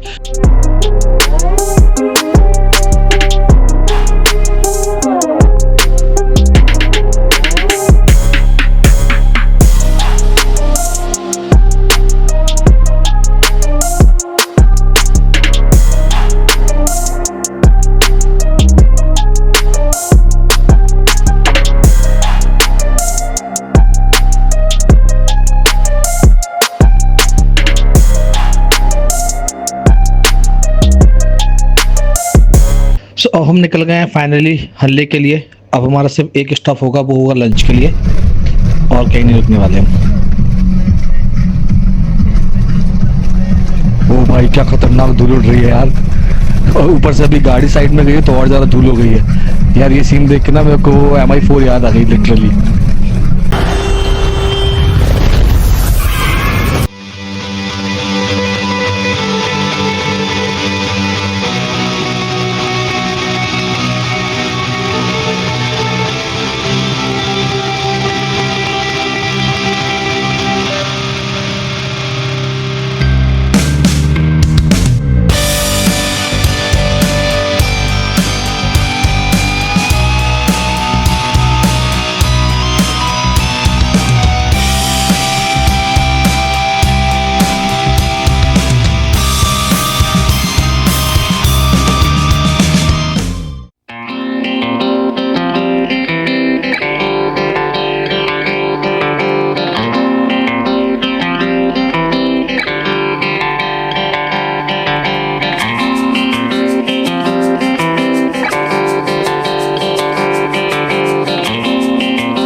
सो हल्ले के बारे में आप लोगों को एक चीज़ तो ऑलरेडी पता होगी कि लेह लद्दाख में अगर कहीं आपको मिल्की वे गैलेक्सी देखना है तो Hanle is the place, but that can be visual only if you are lucky, क्योंकि सारा गेम डिपेंड करता है आपके वेदर के ऊपर।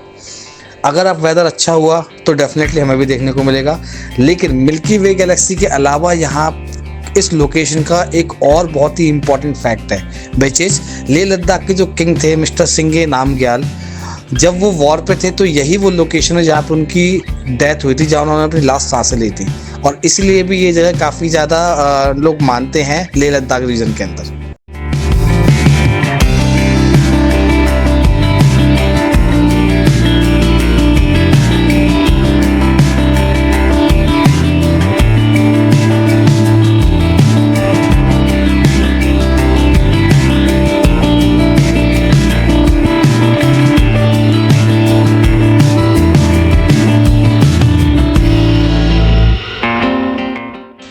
So finally we have reached our camp and look at the view guys, कितना सेक्लूडेड है ये पूरा एरिया, मतलब चारों तरफ दूर दूर से पहाड़ है और बीच में हम खड़े हुए हैं। एंड इस टाइम पे इतनी ज़्यादा यहाँ ठंड हो रही है ना, इतनी ज़्यादा तेज़ हवा चल रही है, मैं तो ये सोच रहा हूँ कि जब अभी इतनी ठंड है तो रात में क्या होने वाला है। बट ऑनेस्टली स्पीकिंग यहाँ खड़े होके ना इतनी बढ़िया वाइब आ रही है कि I can not explain to you.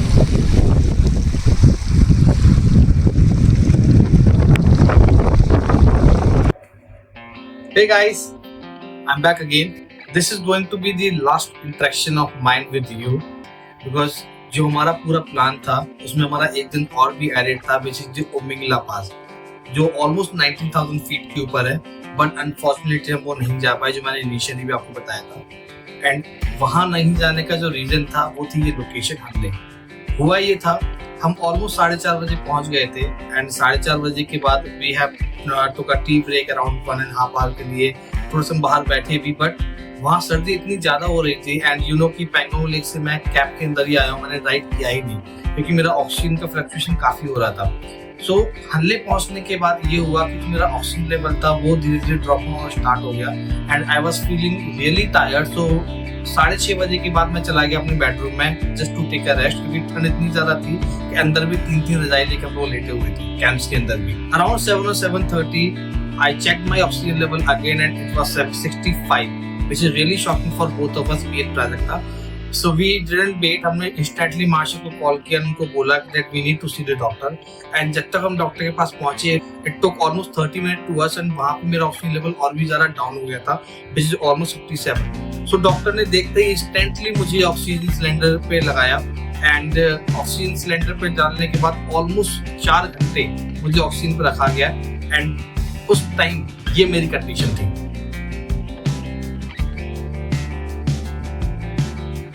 So after putting me for so long hours, doctor ने मुझे इंस्टेंटली एडवाइस किया कि यहाँ पे एक रात रुकना या फिर और स्टे करना is not a right decision for मी।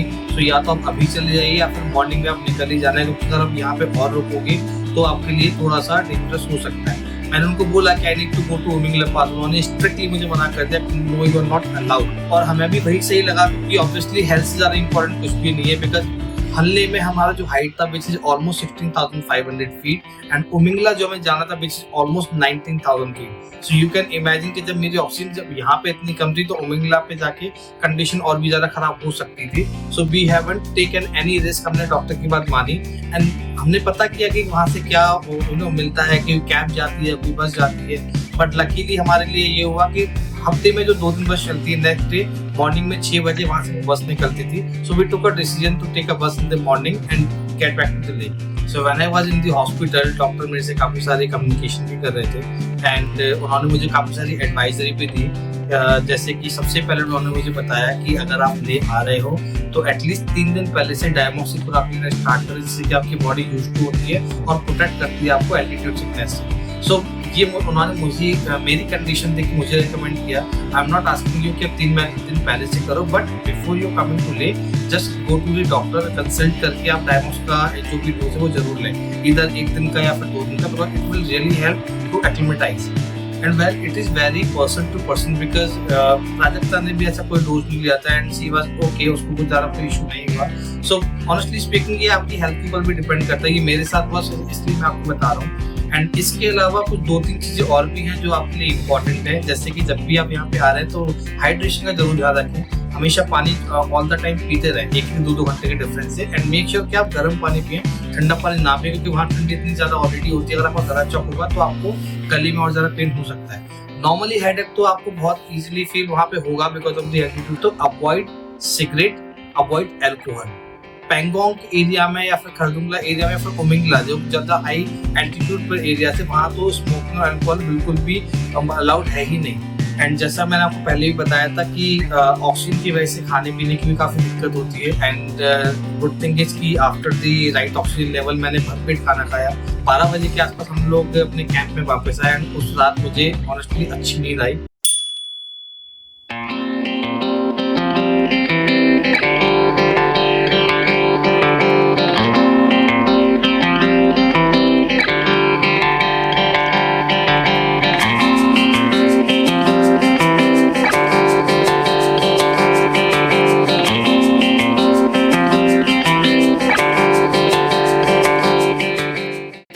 यार हमें तो लगा था कि बस से ट्रैवल करना बहुत ही डिफ़िकल्ट होगा, बट हम तो पूरे टाइम सोच रहे क्योंकि मॉर्निंग में जल्दी उठना पड़ा था एंड रास्ते में बस ख़राब भी हो गई थी।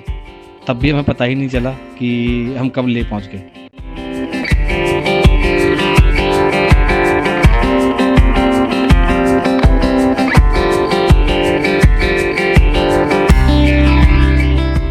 Later that same evening. सो पहुंचने के बाद हमने थोड़ा सा रेस्ट किया, थोड़ा सा ठीक फील किया एंड देन इवनिंग में हम लोग निकल आए थोड़ा सा क्वालिटी टाइम स्पेंड करने।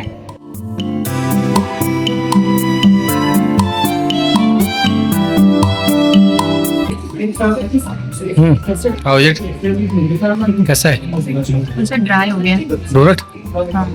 और तुम्हारी ये मोका ग्रीन चाय पहले ही 5 क्या माचा ग्रीन कैसा है? टेस्ट कैसा है इसका? Not my taste. अगर डिस्क्राइब करना चाहो तो कैसे करोगे इसको डिस्क्राइब? ऐसे लग रहा है बांस को पीस के मतलब मिल्क में डाल दिया। सीरियसली इतनी बेकार है क्या? लगता है ये मुझे अच्छा लगा। एंड कल का दिन हमारे पास बचा है तो भी थॉट कि कल हम पूरा ले एक्सप्लोर करने वाले हैं। First all women operated retail outlet in Ladakh. Wow.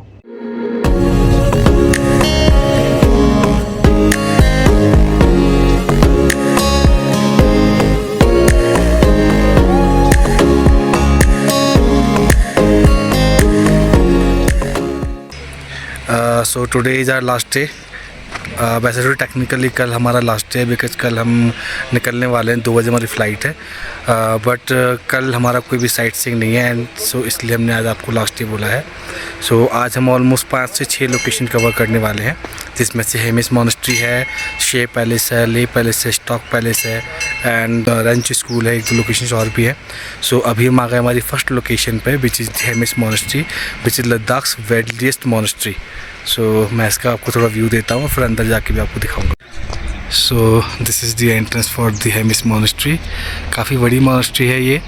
इस मॉनेस्ट्री के अंदर ऑलमोस्ट 400 to 500 मॉन्क्स रहते हैं।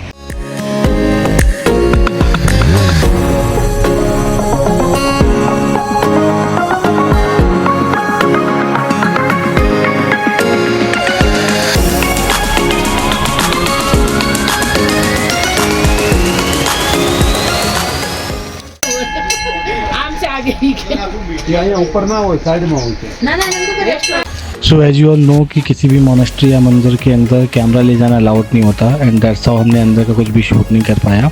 बट यस, मोनेस्ट्री के अंदर काफ़ी ज़्यादा सुकून और पॉजिटिव वाइब मिलती है और ये मोनेस्ट्री काफ़ी बड़ी भी है तो इसको एक्सप्लोर करने में टाइम भी लगता है, क्योंकि मोनेस्ट्री के अंदर ना एक म्यूजियम भी है जिसमें बहुत सारी चीज़ें रखी हुई हैं जो कि देख के काफ़ी मेस्मराइजिंग फील भी होता है। सो हमें ऑलमोस्ट आधे से पौना घंटा लग गया था उसको पूरा एक्सप्लोर करने में and now we are heading ahead to our next destination.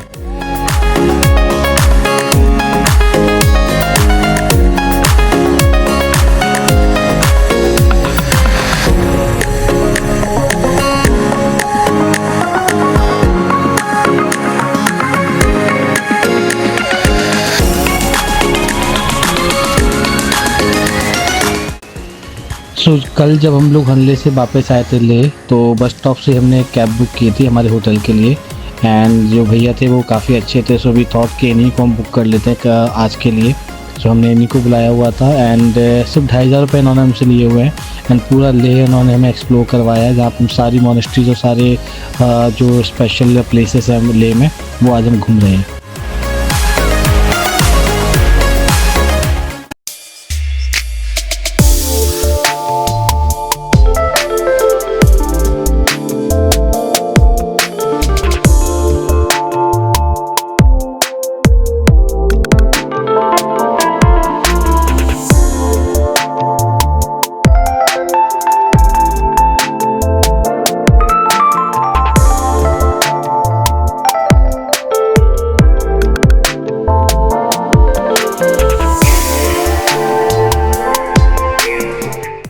अभी हम आ गए हैं तिक्से मोनेस्ट्री एंड जो अभी आपने इसका आउटर स्ट्रक्चर देखा वो है तिब्बत की ल्हासा मोनेस्ट्री की जैसा एंड काफ़ी हाइट पे ये अवेलेबल है and is looks like a complete palace. So बहुत अच्छा व्यू है इसका। अभी हम इसके अंदर जा रहे हैं तो इसका अभी आपको पूरा व्यू देंगे।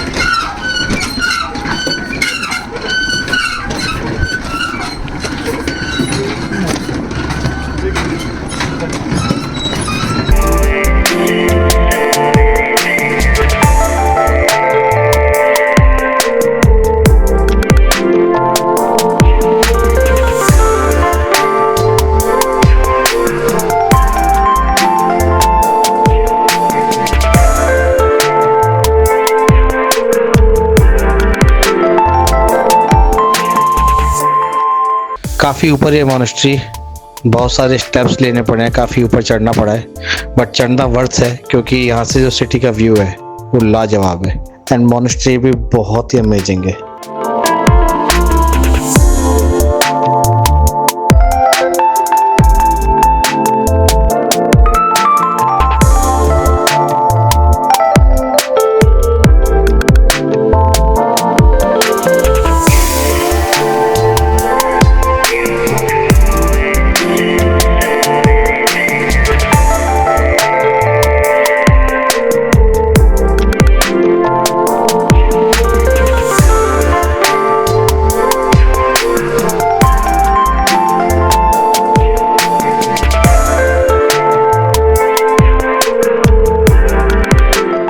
So now we are going to the most famous location of Leh Ladakh, which is Rancho School.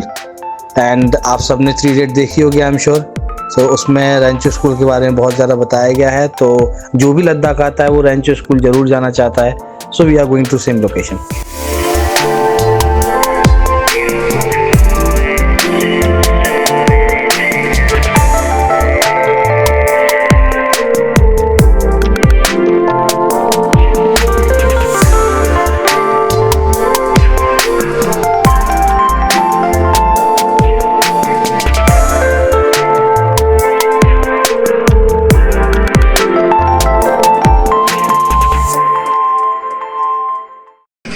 Now we are here at Rancho school, जिसके ऊपर 3 इडियट मूवी बनी हुई है। Supporting better education for our Ladakhi children in this barren region.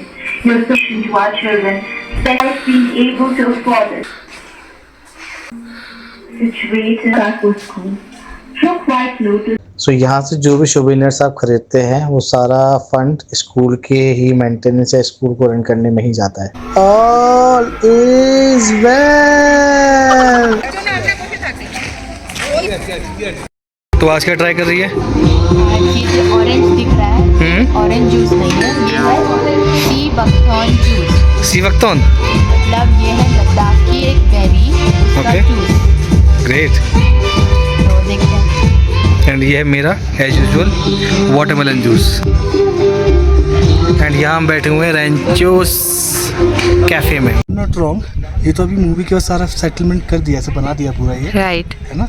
हाँ। जो real school का नाम है which is Drake white school, जितना मैंने मतलब पढ़ा है, जितना मैंने सुना है, आई एम नॉट श्योर कि मैं कितना सही हूँ, but Rick white school is the main school. जब जिस लोकेशन पर पहुँचते हो ना, उसके बाद वो मूवी दोबारा देखने का अलग ही मज़ा होता है। तो I am going to watch 3 Idiots again.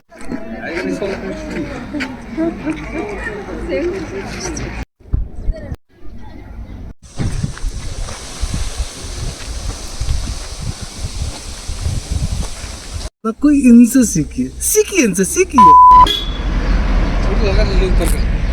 So now we are here at Sheh Palace, which is one of the most famous palace of Leh, and it is used to be a summer capital of Namgyal dynasty. यहाँ पे सब temples पे ये Fortune wheels होते हैं, जिसको clockwise direction में rotate करना होता है। बताता हूँ कैसे। क्लॉकवाइज इतना डिफिकल्ट तो होगा नहीं। तो अगर आप इसको रोटेट करते हो तो it gives you good Fortune मानते हैं यहाँ पे।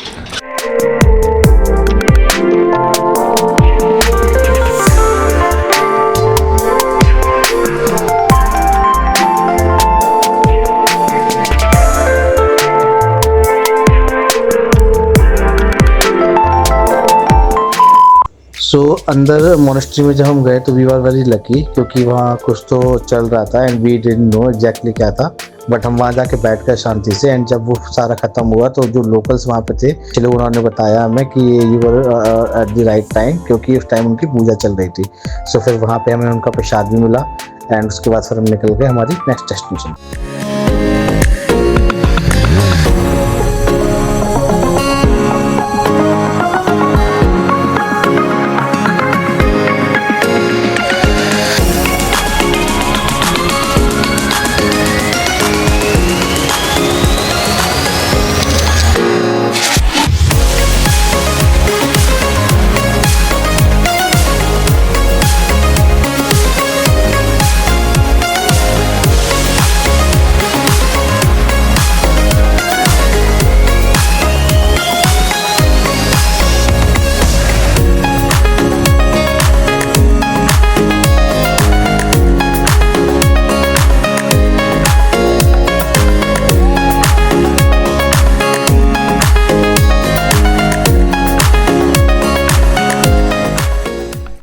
शे पैलेस के बाद अब हम आ गए हैं स्टॉक पैलेस, जो शे पैलेस से ऑलमोस्ट 5 किलोमीटर के नियर बाई है। एंड अच्छी बात यह कि ये ज़्यादा ऊंचाई पर नहीं है, तो बहुत ज़्यादा मैं चढ़ना नहीं पड़ रहा है। एंड मैं आपको एक चीज़ दिखाता हूँ, जो मैंने पूछा भैया से कि ये चीज़ें क्या है। एक मिनट देखिए, ये देखो आपको वाइट वाइट इतने सारे स्तूप्स दिख रहे होंगे, स्तूपा जिनको हम बोलते हैं। सो मैंने पूछा भैया से कि हर जगह पे क्यों बने हुए हैं, तो उन्होंने बताया कि ये यहाँ के लोग जो छोटे छोटे हमारे यहाँ पे होते हैं ना, देवी देवता होते हैं, जहाँ पे वो लोग बना के उनकी पूजा करते हैं, वैसे उन्होंने अपने अपने देवी देवता छोटे से जो बुद्धिज़्म में होते हैं वैसे उन्होंने बना के रखे हुए हैं, और जिन पे लोग मंत्र वगैरह करके काफ़ी सारी पूजा वगैरह करते हैं। तो वैसे आपको लेह में या पूरे लद्दाख में बहुत सारे बने बने आपको मिलेंगे वाइट कलर में, और जो कलरफुल बने होते हैं वो मोनेस्ट्री की तरफ से बने होते हैं नॉर्मली। सो ये आपका लेह पैलेस का छोटा सा व्यू मैं आपको दे रहा हूँ। ये बैक साइड से है, sorry stock palace not Leh palace, front side से भी इसका मैं व्यू दूंगा आपको अभी।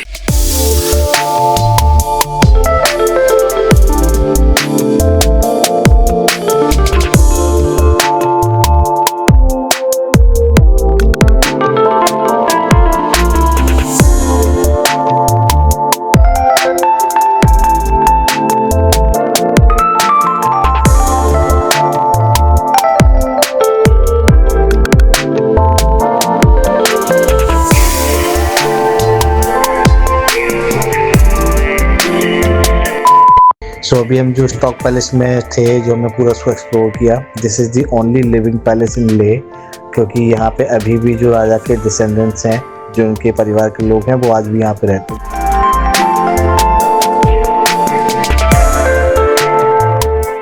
सो अब हम आ गए हमारे लास्ट स्टॉप लेह पैलेस पे, जो आज के दिन का हमारा लास्ट स्टॉप है। साथ में हमारे कंप्लीट लेह लद्दाख ट्रिप का भी लास्ट स्टॉप होने वाला है।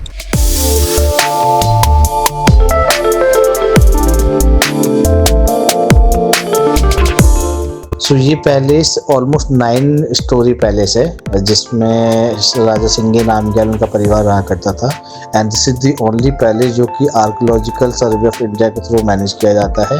एंड जितना सुंदर ये अभी दिख रहा है, रात में लाइटिंग जब इसमें हो जाती है तो और भी बेटर दिखता है। और इसके अंदर आपको लाइट एंड साउंड शो भी होते हैं, जहाँ पे आपको इसकी पूरी स्टोरी भी बताई जाती है।